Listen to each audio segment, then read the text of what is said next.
Hello, and welcome to Frank's School. Fifth year, 6-day first video. My subject is going to be pallet fences. This is not going to be all-inclusive. I mean, I think lots and lots of people have built fences out of pallets, I imagine. But I'm about to do a baseline for my pallet fences. It's coming probably today because I have a friend who's coming to work with me today, and we'll begin to more carefully build some pallet fence than I have in the past. I really need to. Part of the thing with me and pallet fences is there's no posts. I really do not like digging post holes by hand, and that's the way I've done it. I don't have a post hole digger, and it takes all that machinery or a pounder. I know guys do that when they have soil right. Another thing here, there's foundations everywhere and stone. I mean, it's hard to find a place where you can easily dig a post hole. So it's the post, but it's also the holes. Plus the posts are expensive, and half the time anymore you buy them, it's what I call poisoned wood. You know, people call it treated, but to me you can't even burn it. I don't like posts. And so by building a pallet fence like this one, you don't actually need posts. It'll stand there. Well, all right.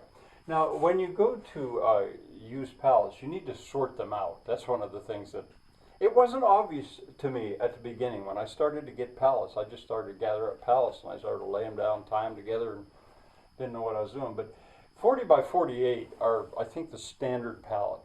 And that's the size that I use almost exclusively in the pallet huts that I'm building, 40 by 48. I did use them for the first pallet fence that I built. Now I find a better use for them elsewhere. But you need to sort them out and see what you've got. You also need to be consistent if you want it to look good, if you want to have a good job. You need to be consistent about certain things. Like the slats, I call them slats, and I think I call the other pieces runners. I'm not sure what the right term is for them, but the three often, the forklift will go in like that to lift it up, and it goes between what I call sleepers or runners or joists, and the slats are the thin pieces that go across. Well, are the slats sawed flush on the end? That makes a real big difference if you go to build a building, because if they're not, you got a problem. Are the slats sawn flush, or do they run by? Like here's a sleeper and there comes a slat. You'll find pallets done both ways. And you need to be consistent with which side do you present. On the pallets here, there's one side that's got a curve cut in it for the forklift to go in. You should keep those always on one side, just to be consistent. You really kind of need to do that to have a decent job. Another thing that I figured out, at first it was not obvious to me, but you should be consistent about which side runs by. Like in a pallet fence that I built zigzag, the first that I built, I let this pallet run by, this pallet run by, this pallet run by, and I hope you can understand what I'm talking about right here. You really want to be consistent. Another thing, to get more distance, I thought, I don't have to do a 90, but that angle really, it should be a 90, I think, even if it takes more pallets. Now, to build a pallet fence like this, and I'll talk about this, takes more pallets. You can sort of stretch it out if you do it like that. And I did, the first pallet, and it's been there, as I said in the last video, or when you see, it's been there for a year and a half or more, and it's been there just fine. What I did was I wired it top and bottom, top and bottom, top and bottom. And actually these go along an irrigation ditch, and right here's a place available for planting. Here's a place available for planting. That was kind of my scheme, and it worked fine. It just takes time to garden, and I haven't really had the time. Another thing too, you can lay, and I did that, you can lay stuff on top there. I had some old slabs that I laid on top just to weight it down, make it a little bit more. Boy, that's a mess. Well, I'll go on to this in a second, but it makes a difference whether or not the ground you're building on is level. Now, this was dead level because it was right along one of my irrigation or drainage ditches, which are always perfectly level. I did it on the uphill side, so that was dead level. Or is it sloped? Now, if it's sloped, the pallet fence is not going to look as good because they're square. If they're not, you should jam them so that they are square. Is there a wind going to hit it? Now, this one never blew down, and of course, it's been there a while. The grass and stuff's grown in around it because I didn't mow it up.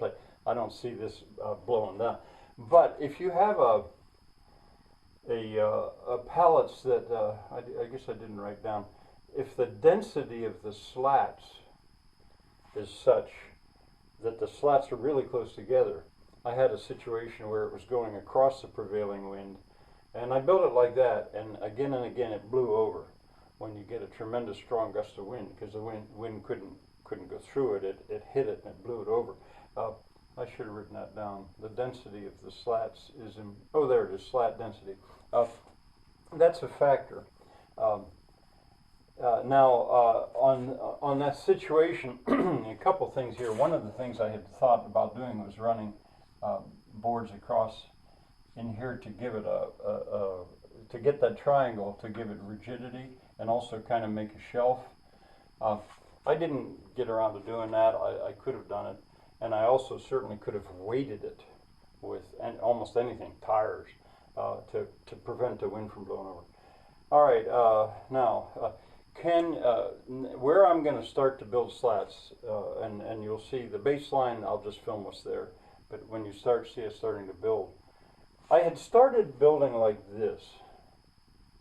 Not even sure why I did that. I've got the problem of keeping goats in, and maybe ultimately chickens in, and then predators out for the chickens. Oh, and electric, I did point that out, that you can always just take, these are wood, so they're insulated, so you can always just run an electric fence along there if it's not enough, or you could do the same thing here, or there's various options, which you'll see probably as I build. And the reason I've got deer down here is I don't think deer jump over that. I haven't seen any evidence of them. They maybe have no reason to, but I think they're a little bit confused by the angle. And I also think deer don't like it when they can't see what they're going to land on the far side. I'm not sure. Well, anyway, I had started to build like this. That's the way you'll see them. Or well, you'll see part of it, and I'll leave it like that for a while. So the pallets, let's see if I can. So the pallets were like that. But what I found is I've got this one goat especially. He just jumps right up on there, has no problem with that, and then jumps down. And his sister does the same thing. Well, I'm going to build it. What I'm going to build now, I'm going to build like this. And I'm going to present the smooth side to the inward so that the goats don't have a place to hook their feet on. And these are going to be shorter pallets because I have more of them. And I intend to build shelves here and store some stuff here to deal with the problem of the wind. So that's what you're going to see me start to do. I'm going to be building down a slope, which will make it so it maybe isn't going to look quite so good. Well, there's more. There's lots more to say about this subject, but there's enough now that when I go out there and film the baseline, you'll have some idea of what you're looking at. Bye for now.